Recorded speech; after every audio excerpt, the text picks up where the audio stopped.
Hello, this is Larry Cunin of the law firm of Morris, Manning and Martin, located in Atlanta, Georgia, and it is my pleasure today to present Professionalism for Lawyers. To give a little bit of background on myself, I've been an attorney for approximately 25 years, beginning my practice in Miami, Florida, at an all-litigation firm, which is now known as Day Pitney.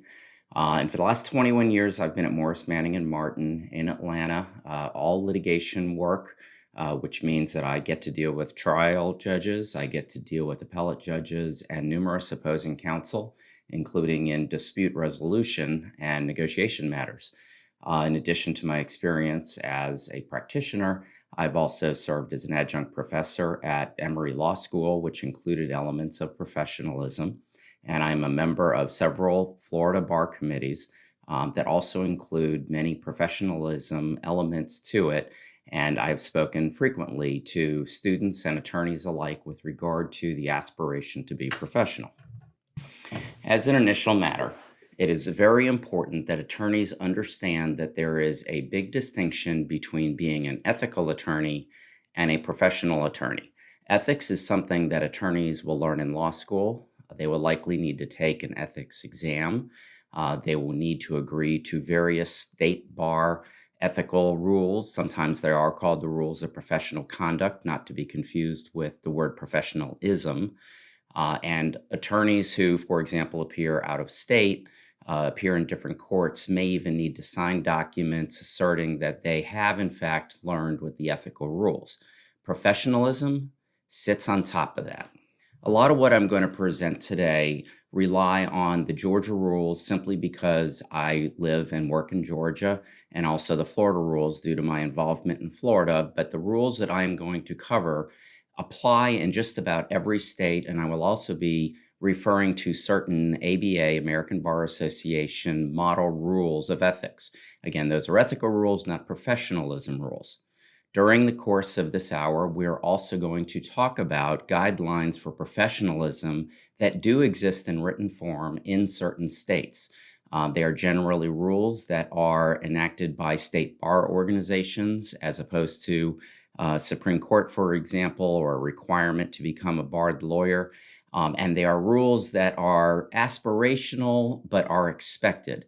This is especially for litigators because we have to deal with judges and courts who generally do not have a tolerance for lawyers who are not professional with each other or the court. It's still important for corporate lawyers and transactional lawyers because they are still dealing with an opponent and they are still trying to serve their client while serving the profession of the practice of law. I'm going to start this presentation by reading a quote from the former Chief Justice of the Georgia Supreme Court, Harold Clark. And he said, quote, "The idea that ethics is a minimum standard which is required of all lawyers, while professionalism is a higher standard expected of all lawyers," unquote. That may sound like a partial quote, which it is, but the point of it is that ethics is the minimum standard, which means this is what a lawyer is supposed to do, while professionalism is a higher standard, which essentially says treat others with respect and expect that they will treat you with respect as well. So exactly what I mean by this distinction is that the rules of professional conduct, which are also called the rules of ethics, establish minimum standards of conduct, but they do not define the criteria for the actual behavior of the lawyers between themselves and with a court or any other third party, as the case may be. Acting lawfully or within the bounds of the codes of ethics is measured by honesty, integrity, and fairness.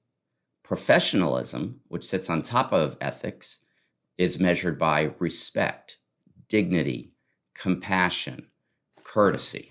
Probably everybody who has encountered the practice of law have heard the terms, "I want a lawyer who's a bulldog," or lawyers who take on the persona of their client in carrying their client's interests forward and almost identify themselves with the client.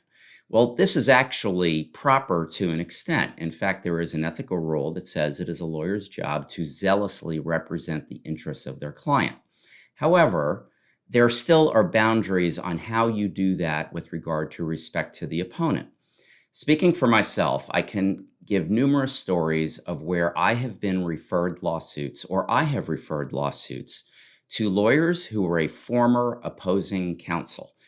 This is one of the greatest compliments a lawyer can get. It means you did a terrific job for your client and you were very professional in the ability to do so and in carrying out your duties for the client, such that the other lawyer created or had respect for you and was willing to then give future cases to you.